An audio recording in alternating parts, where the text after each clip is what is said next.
साथीहरु तपाईहरु पनि स्मार्टफोनमा चाहिँ तरह-तरहका आफ्नो फोटोजहरु भिडियोजहरु चाहिँ एउटा पर्टिकुलर कसैले खोल्न नसक्ने गरी सेभ गरेर राख्न चाहिरहनु भएको छ र यसको लागि चाहिँ तपाई थुप्रै तपाईहरु चाहिँ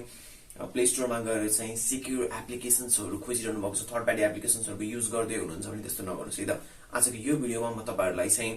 केही यस्तो टिप्स एन्ड ट्रिक्स दिन गइरहेको छु जसले तपाईलाई एकदमै हेल्प गर्नेछ कि तपाईको फाइल फोल्डर्सहरुलाई चाहिँ एकदमै हाइड गरेर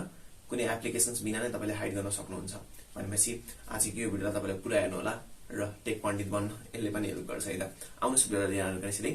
सुरु गर्दियौ साथीहरु हामी जहिले पनि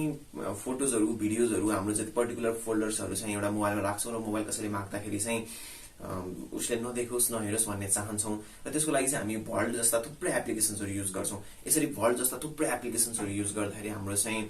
एउटा मोबाइलको इन्टरनल स्टोरेज पनि बढ्न जान्छ मैले विगत केही दिनदेखि मोबाइलको इन्टरनल स्टोरेज घटाउने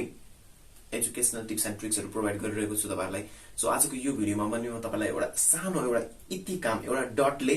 कति धेरै काम गर्छ भन्ने चाहिँ आज यो भिडियोमा तपाईलाई भन्छु है त म तपाईले आफ्नो फोल्डरमा आफ्नो फाइल म्यानेजरमा गएर चाहिँ आफ्नो एउटा पर्टिकुलर फोटोज अथवा भिडियोज अथवा डकुमेन्टको फोल्डरको अगाडि चाहिँ त्यसमा एउटा डट राखेर त्यसको रिनेम गरिदिनुहुन्छ भने त्यो फोल्डर चाहिँ अटोमेटिकली हिडन हुन्छ तपाईले सिस्टमले नै तपाईलाई त्यो एप्लिकेसन पर्टिकुलर फोल्डरलाई चाहिँ के गरिदिन्छ त हिडन गरिदिन्छ सो एकचोटि ट्राई गर्नुस् तपाईले साइडमा देखिरहनु भएको छ मैले गरिरहेको छु हिडन सो यस्तै टिप्स एन्ड ट्रिक्सको लागि don't forget to tune Tech Guru Subhash channel and keep watching stay safe bye by